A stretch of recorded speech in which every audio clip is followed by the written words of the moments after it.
Pritzker says he has ordered the Illinois State Police to protect the Texas legislators against any attempt by the FBI to apprehend them because there's no legal basis for it. Ooh! Oh, I'm just a big drama queen. I just love to see stuff happen.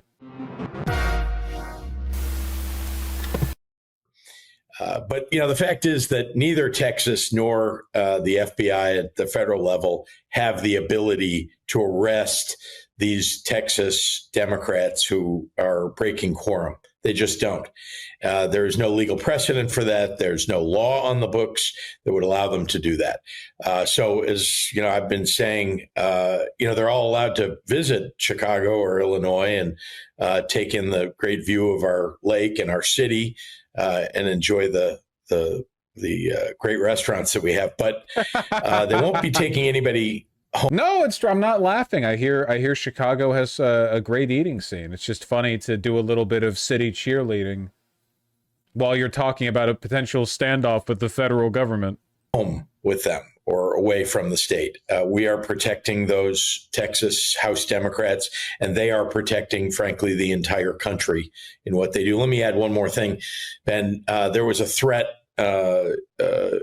against those Texas Democrats that are here in Illinois. It was a bomb threat at their hotel. There was a right-wing fellow who does podcasts, and he showed up at the location that the Texas legislators are at and took video and then posted it online and posted a map of where in Illinois that hotel is. And then that was shortly after that there was a bomb threat that arrived at that hotel. So this is dangerous. It's difficult. We're protecting them. Our state police are there. Our local law enforcement are there. And in addition to that, there's private security that they've hired. So we're at a precarious moment, but I can assure you that we will not give up this fight. And most importantly, the heroes of the Texas Democratic Caucus are not giving up the fight. It's actually huge. I mean, it could very well turn into the first standoff. You know, there's no legal argument for the apprehension of those Texas legislators. So, I mean, you could manufacture a warrant if you really want it. I have no idea. I have no idea what it would come down to if they stood off against Illinois State Police. This is from 1 hour ago. I've said it before. This is a lot of grandstanding by the Trump administration, by John Cornyn, by Governor Abbott in Texas. The reality is that all that he has said, Cornyn, is that the FBI has been authorized to locate the Texas House Democrats. Nothing more. And you know why? Because there is no federal law that allows them to arrest Texas Democrats who are here visiting the state of Illinois. I welcome the FBI coming to the state. I hope they take in the state fair. I hope they go see the beauty of Lake Michigan. Yeah, adventure awaits for all of them, but they won't be arresting anyone because there is no U.S. federal law that prohibits those Texas House Democrats from being here in the state of Illinois. How do you guys think this is going to go? Seriously, like I'm genuinely really curious.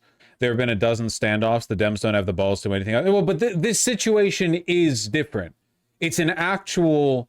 This isn't just like an abstract line in the sand, you know, whether or not people are going to vote one way or the other. This is quite possibly the FBI standing down Illinois State Police. I'm missing context. Why are they in Chicago?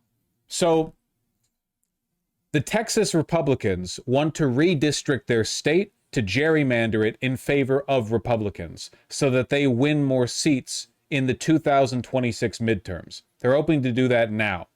The problem is they cannot legally authorize that redistricting until they meet quorum. They need a sufficient number of legislators in the House and Senate of Texas in order to make those decisions. And a bunch of Texas Democratic Congress members fled the state so that they could not be made to fulfill quorum. They left to evade the legal authority of the Texas state government.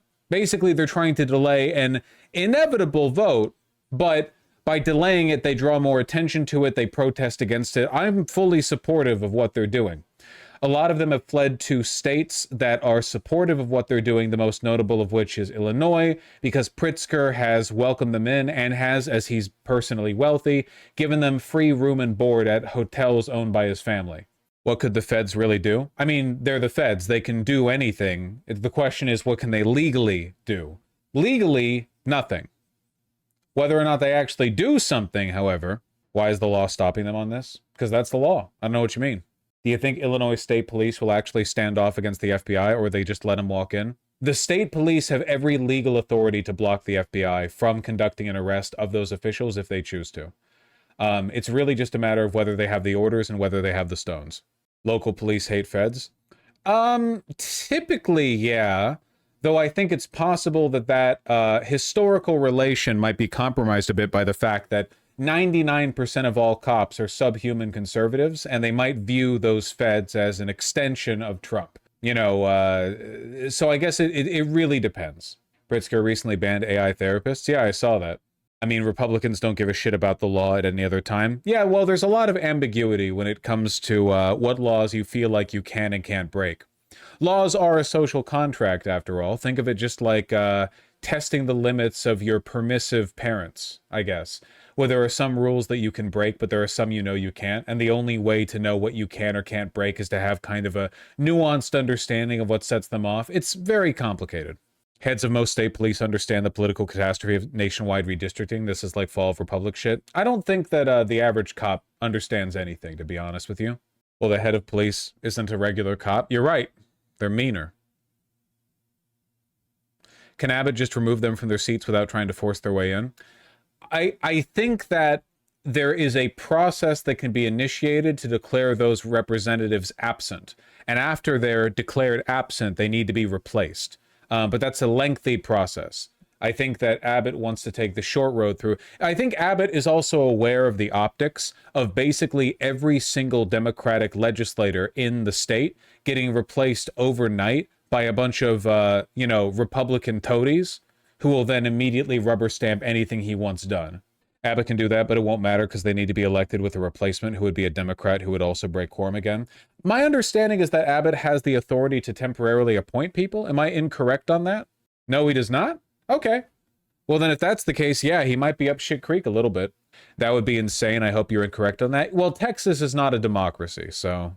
But if that's true, if there's no temporary appointment process for emergencies, and he really would have to go through the process of having special elections in, like, how many seats? How many Dems are missing? 15 special elections. 56, sure, whatever. It doesn't matter what the number is, really. I just want a clarification. Texas Supreme Court orders response from Democrat Gene Wu in legal battle over quorum. The Texas Supreme Court issued an order requiring State Rep Gene Wu, Democrat of Houston, to respond to a filing by Governor Greg Abbott formally. Wu has until 5 p.m. Friday to address allegations that he has abandoned his office, a charge the governor says should disqualify him from... Okay, so this is the beginning of the legal pressure to get them removed. But the process of actually replacing them would take a long time. And yes, if there is no appointment process... That would mean that all the Democrats running in these special elections, in largely blue districts, mind, would be running on, as soon as I win, I'm going to leave again. And then as soon as they won, they would leave again. And just Texas will have a indefinitely non-functioning government. Also, the Attorney General is fighting with Abbott because Paxton is saying the governor does not have the power to invoke this and only AG can do it. Well, yeah, but Ken Paxton is a fucking lunatic, is the problem. Like, Ken Paxton was never a good AG for Texas. He was always a self-interested blowhard. He's also currently going through a divorce, so he's probably not acting that rational. Ken Paxton just wants the credit. It's not about the law. Yeah. No, but the thing is, he's filing his motion at the same time, and it's f***ing each other up. God, that's funny. Good morning from Albany, New York. I'm here with some of my Democratic colleagues from the Texas legislature to meet with Governor Hochul to let her know how things are going in Texas, well, outside of Texas, now that we are here to break quorum. With Trump demanding that Abbott rig our congressional districts. Now, Abbott has threatened to remove us from office, but he doesn't have the legal authority to do that. He's relying on a... He will eventually. It is a near inevitability that eventually as this turns on into weeks and months, he will have the legal authority to remove them for being absent. Not really? No, I disagree. I think the Texas Supreme Court will eventually allow that. But again, if the only process after the fact is to go ahead and replace them, I mean, Jesus, it's never going to end. An opinion from Attorney General Ken Paxton, but we believe that this is so important that we are willing to take the risk. This is the first time I have been genuinely impressed by the behavior of Democrats, both in the context of redistricting with Hochul, Pritzker, and Gavin Newsom stepping up and saying, no, we're willing to basically like functionally end representative democracy to play, you know, so we cheat as hard as they do. And the Texas Dems who all fled. That's scary, you know? The Texas reps are not rich people, at least not necessarily, you know? You can reasonably assume that federal reps are wealthy, just by virtue of their job giving them a lot of opportunities to be approximate to wealth. But these people are just regular people, you know? Can you imagine if on a matter of principle, you just up and left your house, your family, and traveled to a different state, staying in a hotel room, hoping the feds don't come for you? It's scary. If Abbott removes them from office, their absence no longer counts against the quorum and the GOP can proceed to pass their maps. Is that true? My understanding was that the quorum was set against the total number of seats, not the number of filled seats. I think that's true. It's how it works in the U.S. House. I saw something to the contrary, but, you know, I could be wrong on that. If that's the case, then it's just a matter of time until they get ousted. Still, the point here is not to indefinitely delay the redistricting. The point is to draw attention to it and use it to motivate Democrats to support the upcoming Democratic redistricting process. We'll see. One of the Texas Democrats is worth $400 million. Then he should put some money up for the other Texas Democrats. I think working in the federal government just makes you a pussy, Kaiju King. I think that's why the federal Dems are the way they are. It's probably a lot harder to believe in anything when, like, you know, 2% of your workday is like actually voting on bills and the other 98% is schmoozing with lobbyists. Local Dems have been on one. Arizona State Senator Annalise Ortiz is actively impeding and doxing ICE by posting their live locations on Instagram. Yep, when ICE is around, I'll alert my community to stay out of the area, and I'm not f***ing scared of you nor Trump's masked goons. 400,000 likes! That's pretty good. No wonder they have to put up so much money to get new dipshits into the ICE, you know, meat grinder. People f***ing hate them. Your language is disgusting. These people will vote for, like, a foul-mouthed and then chastise. I hate Christians, man. They're both Christians. Look at this guy's f***ing hat. I can't stand them. I really can't. Boomer Christians will, like, grope children and then chastise you for saying, you know, f*** Nazis. Groomer fit. It's true. We can only assume. It's not slander if I say assume and not know.